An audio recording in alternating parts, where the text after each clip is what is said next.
اورجانيك لازم تتعب، بالذات في الزمن ده. مفيش يا ابني حاجه دلوقتي اورجانيك، كله مرشوش. طبعا احنا ما بنرشش لا هنا مفيش رش. هنا، مفيش هنا رش. غسول بس. هنا ايه؟ غسول بس، غسول من التراب والكلام ده كله. يغسلوها من التراب بس. يعني تلاقي ان احنا جايبين تانك اهوتي تمام، بس بنغسل السجن. بتغسلوا الصدر من غير اي مواد كيماويه. بدون مواد. ما انا مستحمله اللي انا راكبه التروسيكل عشان اكل اورجانيك. بقفل في الشنطه ده كده. بسم الله الرحمن الرحيم. بصوا الجمال يا جماعه، بصوا الجمال. ناخد كام قرن فلفل كده. هات الباسكت. اي حد ممكن يجي زي كده ياخد خضار، صح؟ اي وقت يا جماعه تتصلوا. بصوا الجمال، تتصلوا بالباشمهندس وتيجوا تاخدوا خضار. ده كمان بقى كمان شهر هيبقى فيه تين تحفه مسكر وحاجات عسل عسل، ما تلاقوهاش في اي مكان. بصي اللي هناك خالص دي هو الاخضر غامق ده تصدير. ما تلاقوا. بصوا الجمال، بصوا الجمال. الله الله. ايه في تصدير اللي هو الاخضر الغامق. الاخضر الغامق ده تصدير؟ انهو ده؟ ده بصوا ده يا جماعه، ما شاء الله ما شاء الله. متعه متعه متعه تانية. طبعا ايمان بتحب الشطه زي عينيها طبعا. بس ده ايمان كبير الحلو ده. بصوا دي، بص دي، بص ده، شفت ده؟ طيب واللي ورا ده تين صح؟ اللي ورا بقى ده التين يا جماعه. كمان شهر تيجوا تاكلوا احلى تين دقتوه في حياتكم من هنا، من مزرعه شانا. فيل بكام؟ ب10 جنيه ب10 من المزرعه، بتقطفوه بايديكم. تمام، يلا.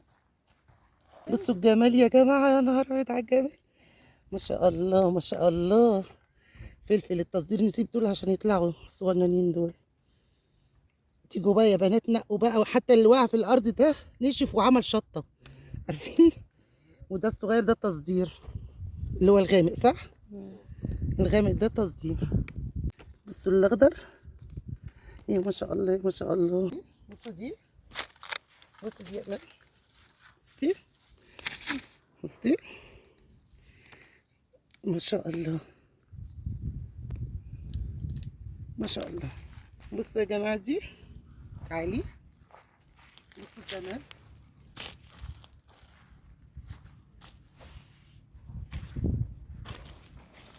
بصوا بقى دي حلوه ازاي.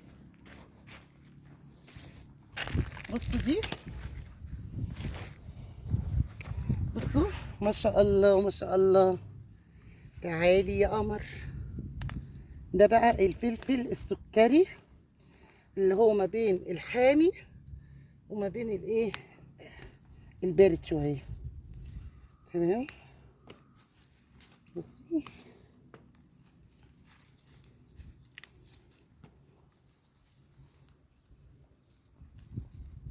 برضو ب10 جنيه،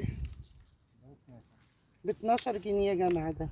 ازيكم عاملين ايه؟ ان شاء الله تكونوا بخير وعلى خير دايما يا رب. اهلا وسهلا بكم في قناتكم اختيارات ماما زكيه.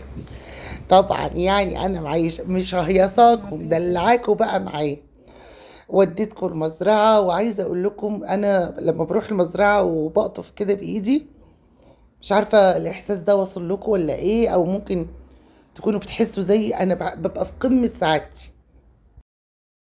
بحس كده باحساس ممتع قوي قوي وانا بقطف كده الحاجه. ده من زمان على فكره، والله الموضوع ده فيا من وانا يعني اكتشفت كمان اكتر لما كبرت، بس وانا صغيره.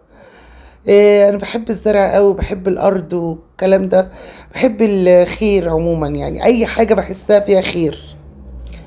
فمتعه بقى، مش عايزه اقول لكم انا بقرطف الفلفل كده جميل بقى. اصلا انا يعني الناس اللي بتابعهم على السوشيال ميديا عندهم مزارع، حتى فيهم ناس بقوا اصحابي. يعني فيهم زوزو ببعت لها تحياتي، عايشه في لبنان في مزرعه في لبنان، وجت مصر هنا وخرجنا وبتاع. دي حياتها كلها في المزرعه. فانا محتوى المزرعه ده هو اكتر محتوى يجذبني ويريح لي اعصابي على السوشيال ميديا. فهنا بقى احنا بنقطف الفلفل. دي مزرعه شانا يا جماعه، دي كنز كده من الكنوز اللي ربنا كرمنا بيه. ليا ولاخواتي الحلوين المتابعات اللي غاويين اورجانيك. ليه؟ صاحب المزرعة راجل محترم جدا، مش واحد مثلا مأجر ولا مش عارفة ايه، لأ، ده صاحب المزرعة وعنده اصلا شغله تاني. يعني اساسا هو بينتجوا العسل، جبت من عندهم عسل، وعندهم اللي هو سم النحل، وعندهم دهاناته، يعني عنده بيزنس وعنده شغل. فبالنسبة له الخضار مبيبقاش ماسك في الحاجة زي مثلا باقي اللي بيبقوا مأجرين وكده. يعني زي ما شفتوا كده الفلفل ب10 جنيه، عنده التين التفاح جبته من عنده ب35 جنيه. التفاح البلدي بتاعنا بتاع زمان الجميل دوت اللي فيه سنة مزازة ومسكر، الحلو ده اللي مش متهجن ولا الكلام ده. فزي ما انتم شايفين عنده بقى اللي بقى كنز بقى. اولا هي اسم الله المزرعة كبيرة، ف 24 فدان، ففي عنده مانجا. فكده اللي عايزين مانجا ومش عايزين يروحوا اسماعيليه ممكن يروحوا عنده كيت، شفتوا عنده نعومي، وعنده كذا نوع مانجا. بصوا الفلفل الرومي ايه، يجنن يجنن كله. بصوا عشان تعرفوا انه الزرعة حلوة. كل الفلفل 4، لما يكون الفلفل من تحت القاعدة بتاعته 4 بيبقى مسكر، انتوا عارفين. المهم عنده مانجا، عنده تين، مشهورة بمزرعة التين هي أصلا. عندهم تين أبيض وتين أحمر، وعندهم تين شوكي اللي هو التين اللي هو بالشوك. فعندهم كل أنواع التين كده، تمام. وعندهم أم الفواكه، دي أول مرة كنت أشوفها. اما اشوفها ما تستوي، او احنا يعني حبيت اشوفها كده من جوه، فيها بذور كده وصفرة ومزيزة قوي، اسمها ام الفواكه. اللي كلها فيكم يقول لي، دي انا مستنيه ما تستوي عنده. وعنده اهم حاجه بقى بالنسبه بقى لاخواتي بقى اللي كانوا دايخين السنه اللي فاتت على مزارع زيتون تكون كويسه، عنده زيتون. الزيتون يطلع هقول لكم على طول. ده كنز بقى كده، كنز مستخبي ليا وليكم، لان السنه اللي فاتت الزيتون خلص هوا. ولما ما جبته من مزارع، واللي بيتجاب من مزارع عرابي يا جماعه غير اللي بتشتروه من السوق خالص. لان خدوا عندكم المعلومه دي، الزيتون لازم يتقطف ويتشال على طول. لو اتقعد عند البياع ما ينفعش. المهم، وعندهم كمان بقى بصوا عندهم فراخ اللي هي اللامبورجيني، اللي هي الفراخ السوداء اللي لحمها اسود. والفراخ دي اغلى نوع فراخ موجودة في العالم، علشان بيبقى فيها البروتين عالي جدا، وبتتوصف للناس اللي عندهم امراض مناعية، والناس اللي لسه مثلا والدة او كده. يعني فراخ قيمة جدا. وعندهم فراخ تانية برضو نوعها قيم قوي، غالي ونادرة. عندهم الحمام الفرنساوي، عندهم البيت طبعا بتاع الفراخ دي. عندهم اللهم صل عليك يا نبي، حمام اللي هو الفرنساوي ده. وعندهم فراخ بيضة بس لسه الدورة بتاعتها لسه بادئة، ولسه ما تخلص هقول لكم. لو حابين، اللي حابب ياخد من المزرعة، على فكرة أسعارها يعني أقل بكتير. ده بقى يا رب يفضل كده يعني. هو بيبيع كأنه بيبيع لنا كأننا تجار، مش كأننا ناس عادية. انتوا واخدين بالكم؟ دي الفراخ اللامبورجيني والبيض بتاعها. وطبعا انتوا اللي بيحصل ايه، ان احنا بنتصل برقم التليفون وبنقول للمهندس صاحب المزرعة باشمهندس محمد، بنقول له ايه اللي موجود. بيقول لنا في تفاح دلوقتي، في مش عارف، حسب ما العمال بيلفوا في المزرعة ويشوفوا ايه اللي استوى ويلموه ويجمعوه. يعني واخدين بالكم؟ يعني بصوا كانوا سايبين البتنجان، والله صعب عليا البتنجان. كانوا سايبين البتنجان لحد ما نشف وبتاع. فما شاء الله المزرعة كبيرة، فعايزة شغل كتير. كان عندهم بامية، شفتوا في الفيديو اللي فات. قطفت شوية بامية. عندهم ايه تاني، عندهم رمان برضو من ضمن الحاجات اللي انا مستنيه تطيب. عندهم الرمان، هاخد ان شاء الله من عندهم كميه كده واعمل دبس رمان بقى، اقلد بقى صاحبتي اللبنانيه بقى اللي عندها مزرعه. بصوا انا بحب الكلام ده قوي، بستمتع بيه جدا وبنبسط وبحس بخير ومبسوطة ان ربنا وفقني. يعني انا من النوع اللي يحب يدعبس ويدور على حاجة، ان انا عرفت ادخل مزارع عرابي واكتشف الكلام ده. يعني بجد دي اكتشاف والله. مزارع عرابي دي اصلا وانتوا داخلين المزرعة عنده قبليها في مزرعة فراخ وبيض، فراخ ابيض، وقبليها مزرعة عجول. يعني اصلا مزرعة جمعية عرابي دي كلها خير، بس عيبها ان هي محتاجة عربية كالعادة. يعني الاماكن دي بتبقى محتاجة عربيات، محتاجة عربية عشان الواحد يعرف يلف فيها ويسأل كل مزرعة. وفي لبن هناك. عرابي مليانة خير، خصوصا أصحاب المزارع مش الناس اللي مأجرين بره. فأنا برضو ده اتعلمته مع الخبرة. يعني الأول كنت بروح أول حاجة تقابلني اللي هو، فدول كانوا مستأجرين اللي هم واخدين حتت صغيرة دول. ده مش الصح يعني، ده مش كانش اللي هو الحقيقي عرابي. لما دخلت بقى جوه وعرفت يعني ايه مزارع كبيرة، وان انت المزرعة يعني لازم تخش كده تشوف الخضار وهو مزروع، فهمت الدنيا يعني ماشية ازاي. فهمتوا؟ فالواحد برضو بيقعد يستكشف ويقعد ياخد خبرة والكلام ده. ده الحمام اللي هو الفرنساوي. بص ما شاء الله، يا ما شاء الله. ده غالي لكن بصوا حمامية حمامية. فيعني عارفين في ناس بتبقى غاوية الأكل اللي هو يعني كده أورجانيك وحلو. أنا من زمان أوي أنا بحب الأورجانيك وبحب الحاجات دي. عندهم بقى كمان إن شاء الله بقى هنتابع معاهم كل ما حاجة تستوي أكيد هطلعها لكم، وهتصل بالبشمهندس. هما طبعا ازاي بروح من الشروق، انا بركب بصراحة لحد مدخل العبور، وباخد من هناك عربيات بتبقى واقفة بره كده جنب كارفور، عربيات فان. بقول له انا مثلا عايزة اخش خط 8 اللي هو فيه المزرعة، او بقول اسم المزرعة ويدخلني مخصوص. بصوا بقى، وعندهم ده العسل، عندهم عسل موالح، عندهم عسل برسيم وعسل الجبلي. طبعا العسل البرسيم ب 250، الموالح 350، الجبلي الكيلو ب 3000 ونص. وعندهم جينسينج، وعندهم طلح النخل، وعندهم غذاء مش عارفة قال لي ايه على التالت ده، حاجة كده غذاء ملكات النحل ولا حاجة زي كده. والجينسينج الحاجات دي كلها هو قال لي عليها بس نسيتها والله. حبوب اللقاح. شوفوا البت ايمان فاكره ازاي. عندهم حبوب لقاح وعندهم الجينسينج وكده. كل الحاجات دي طبعا مفيده جدا لما بتبقى طبيعيه.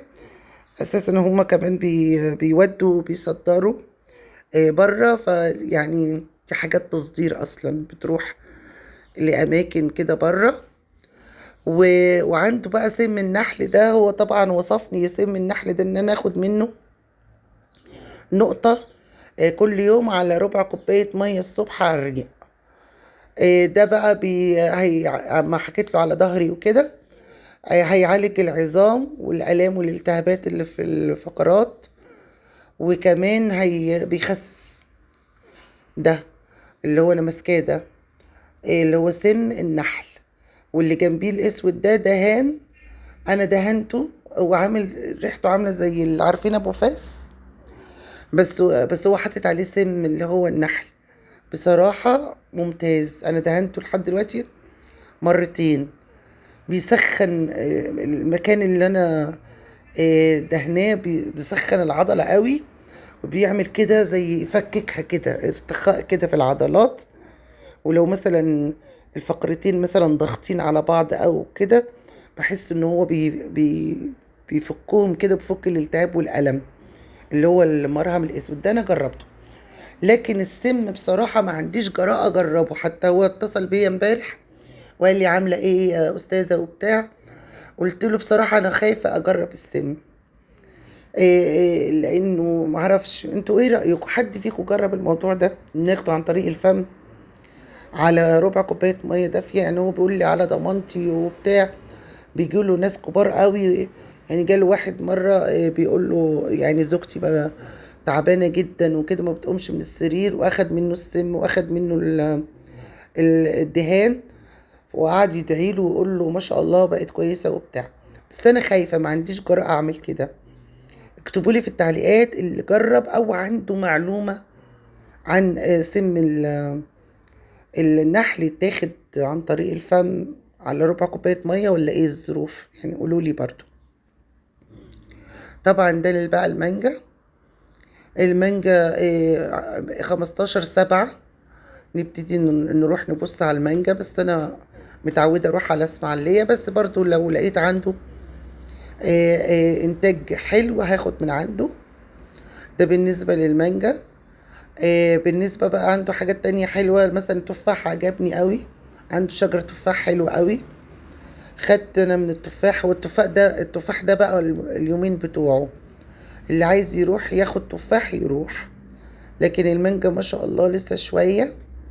هي مشكلة عراب، انا قلت له المية شحيحة شوية، فقال لي لا ده احنا بس المزرعة عندنا كانت المية قعدت بين 4 ايام او حاجة زي كده، والجو كان حر قوي، فبرضه بيأثر يعني بصوا المانجا، انا بسأل العامل بقول له شوف استوت، قال لي لا لسه.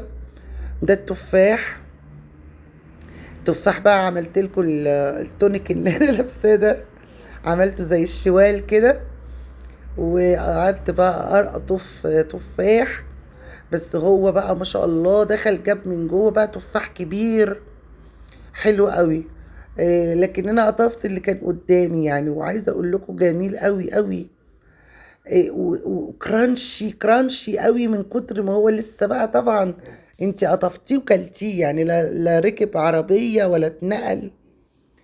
ده اتاري الخضار لما ما بيتنقلش بالعربيه وبتاخديه يعني على طول اول ما يتقطف كده طعم، ولما بيجي لنا احنا بيروح مثلا لبياعه وبعدين يتوزع وكده بيبقى طعم تاني. تخيلوا، سبحان الله يعني ما شاء الله. بصوا جمال يا بنات، ايه رأيكم في المنظر يفتح النفس. هو انا ما خدتش اللي فوق المستوية دي، لما ببقى موطية مش شايفة.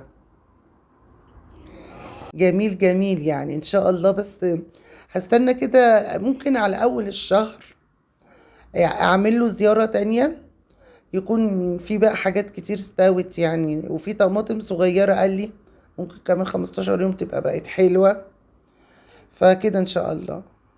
لكل الناس اللي انضموا للقناة، نورتوني وشرفتوني، ويا رب يبقى قناتنا بتجيب كل الحاجات اللي احنا مشتركين فيها وبنحبها كلنا مع بعض.